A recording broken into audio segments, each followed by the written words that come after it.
Algumas definições é necessário para o entendimento do princípio e fundamento básico da genética, como por exemplo o termo autofecundação, que nada mais é que a fusão de gameta masculino e feminino originado pelo mesmo ancestral, originado pelo mesmo indivíduo, originado pelo mesmo organismo. Então imagine uma flor, certo? E esta mesma flor produza tanto gameta masculino e feminino. E além disso, esses gametas se autofecundem. Portanto, aí está a definição de autofecundação. Já a fecundação cruzada, ela com certeza possui um grau de variabilidade genética maior, porque ela ocorre entre gametas originários de dois indivíduos diferentes, de sexos diferentes ou não.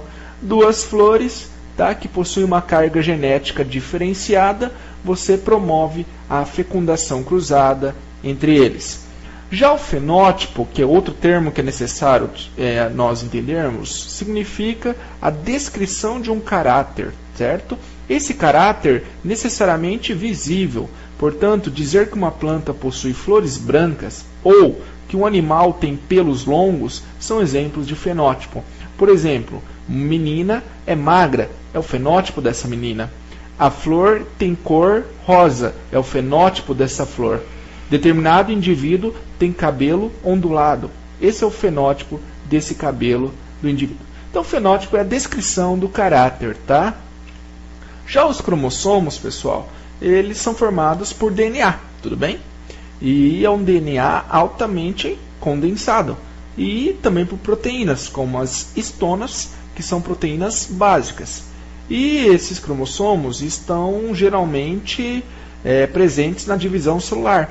Mas na forma descondensada, chamada cromatina, você encontra no núcleo interfásico. E aqui representado o cromossomo X, que é o maior, e o cromossomo Y, que é o menor. Gene. O que é a definição de gene? Acompanhe o desenho ali do lado. Peguei o DNA e peguei um segmento desse DNA, uma porção desse DNA. E se este segmento tiver como um produto uma proteína, via de regra, nós temos aí a definição de um gene. Então, gene é todo o segmento do cromossomo, ou seja, todo o segmento de DNA capaz de determinar a produção de uma proteína, certo? Então, gene é segmento de DNA que tem como produto final uma proteína e capaz de controlar uma característica morfológica ou funcional do indivíduo. A isto se dá o nome de gene. Isso não é uma regra, tá? Uma regra a ser seguida, porque nós temos genes que formam RNAs e que esses RNAs não são aí lidos em proteínas. Mas a definição mais comum é que gene é segmento de DNA que produz uma proteína. Alelo, pessoal. Alelo é, na verdade, simbologia representada por letras de um determinado gene. Então, em um mesmo par de cromossomos homólogos, o que são cromossomos homólogos? Cromossomos lado a lado, cromossomos pareados. Os genes localizados em posições correspondentes são os alelos gênicos. E você representa esses genes por letras. A essas letras nós damos nome de alelos. E veja bem, se um determinado par de genes, se um determinado par de alelos tiver como função a expressão da mesma característica, geralmente eles vão habitar aí a mesma altura do cromossomo, o mesmo local do cromossomo. E a isso nós chamamos de locus gênico. Locus gênico é o local definido ocupado por um determinado alelo, que deste alelo vai ter a mesma característica a ser expressa. Genótipo, ou seja, tipo de genes. Lembrando que alguns autores consideram genes como sinônimo de alelos. Então, genótipo é a representação do patrimônio hereditário ou genético de um indivíduo. Falamos de genótipos, tem que mostrar a letrinha. Bzão, Bzão, que é o genótipo homozigoto dominante. Bzão, Bzinho, que é o genótipo heterozigoto. E Bzinho, Bzinho, que é o homozigoto recessivo. Dizer que fulano de tal é mais obeso que o outro, isso é fenótipo. Genótipos são os genes que levaram a fulano de tal ser mais obeso que outro. Quando o indivíduo possui dois alelos iguais, ele é chamado de homozigoto. Homo, igual. Zigoto é aquela célula que vai ser formada após a fertilização entre um espermatozoide e um óvulo, no caso do reino animal. Se em certos locos gênicos, lembrando que locos gênicos é o local onde está o gene que vai expressar a mesma característica, os alelos são diferentes. O indivíduo então é chamado heterozigoto. Heterozigoto, hétero diferente, diferentes tipos de zigoto, dependendo dos gametas que fecundarem. Então, besão é o genótipo, homozigoto dominante. Vamos supor que ele expresse cabelo liso. Então, o cabelo liso é o fenótipo, e por trás desse fenótipo existe um genótipo. E nesse caso, besão, homozigoto dominante. Bezinho, heterozigoto, bezinho, homozigoto recessivo. E vamos supor que nesse caso ele expressa cabelo crespo. Então, cabelo crespo seria o fenótipo e bezinho seria o genótipo. Então, gente, se em algum momento perder um genótipo e vocês não escreverem essas letrinhas que a gente chama de alelos, vocês com certeza vão estar errando. Aqui nós temos a expressão em termos de cromossomo dos pares de alelos. Azão é o genótipo dominante. Azão-azinho é o genótipo dominante, porém heterozigoto. E azinho é o genótipo recessivo. Isso é homozigoto. O fenótipo, então, que nada mais é que a expressão de um determinado genótipo e necessita da atuação do meio ambiente, ok? A descrição de um caráter constitui seu fenótipo. Portanto, dizer que uma planta possui flores brancas ou que o animal tem pelos longos são exemplos de fenótipo. Isso já citado no slide anterior. Então, fenótipo, pessoal, é aquela característica visível que você está dizendo. Fulano é negro, fulano é mulato escuro, fulano é mulato médio.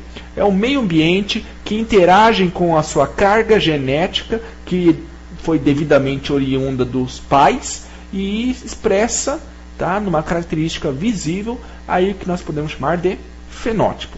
Fulano de tal é careca, é o fenótipo dele. Provavelmente ele tem genes que vão dar-lhe a calvície, e o meio no qual ele vive, o modo de alimentação, o seu estresse, a sua carga hormonal, vão estar relacionados pelo fato dele ser mais ou menos calvo. O senhor Gregor Mendel, aí, que nós podemos dizer que é o pai da genética, ele teve grande contribuição nas funções hereditárias. É evidente que ele não conhecia nessa época o termo gene, mas ele se referia a isso como fatores de segregação.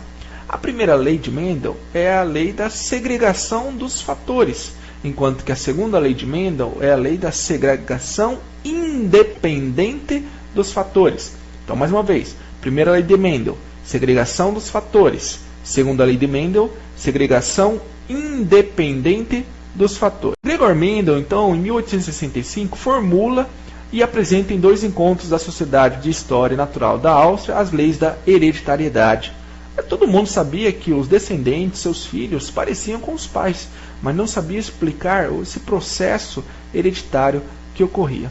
Hoje chamadas leis de Mendel, que reagem à transmissão dos caracteres hereditários. Lembrando que ele não utilizava o termo gene, e sim fatores hereditários. Mendel, ele foi um cara que estudou botânica, tá, antes de iniciar o seu doutorado em genética. E por que ele escolheu ervilhas? Primeiro que ervilhas é de fácil cultivo, você consegue cultivar no ambiente pequeno.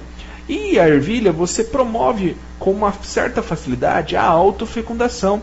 E a autofecundação vai buscar indivíduos selvagens, que são indivíduos homozigotos puros.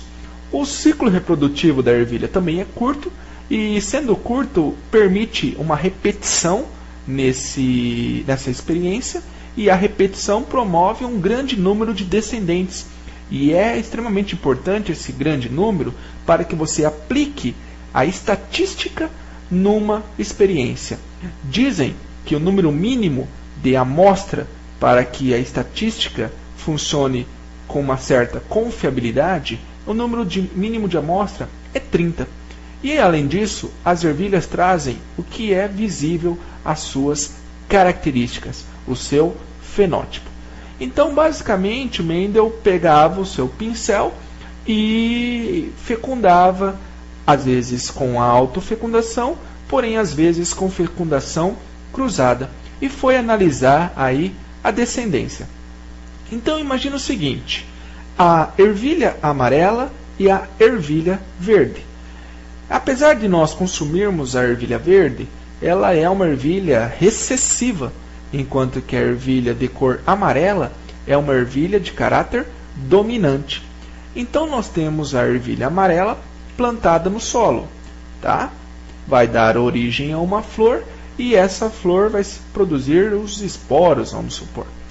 Na outra ervilha verde vai formar aí o seu aparelho reprodutor próprio. E os grãos de pólen, certo? Os grãos de pólen nós temos que parte da flor que originou da semente amarela. E nós estamos trabalhando com linhagem selvagem, linhagem pura, obtida da autofecundação. E essa ervilha, esse esporo, quer dizer, carrega uma carga genética exão, ou seja, esse é o seu genótipo. Enquanto que o esporo, aí o grão de pólen, quer dizer, da ervilha de cor verde, carrega o seu genótipo ezinho. Temos aqui linhagem pura, linhagem selvagem. Então, ervilha amarela, fenótipo dominante. Ervilha verde, fenótipo recessivo. Desse tipo de ervilha, nós temos ali a formação dos esporos exão e ezinho. Tá? O esporo das plantas de ervilha amarela e os esporos de plantas de ervilha verde. Aí, cruzando-se, né, é evidente que isso não é uma verdade, mas é apenas para se tornar mais didático, nós temos o cruzamento de exão de uma com ezinho da outra, formando uma ervilha exão. A outra, exão. A outra, exão. E, por fim, exão. Do cruzamento de uma planta, certo? Do cruzamento de uma planta exão com uma planta ezinho, você tem a formação de 100% heterozigoto, exão. Outra forma de se fazer esse cruzamento é colocando nesse quadro, conhecido quadro de Punnett, tá? Quadro de Punnett, onde você coloca, aí no caso, os gametas ou os esporos referentes a linhas e colunas, tá? E faça o cruzamento desta forma: exão com ezinho, exão. E assim repete, exão. Novamente nós temos 100% heterozigoto. Então, desse cruzamento hipotético que nós realizamos entre linhagens puras, linhagens selvagens, nós temos que o genótipo é 100% exão. Olha ali a letrinha aparecendo. E o fenótipo é 100% de qual cor? De ervilha amarela.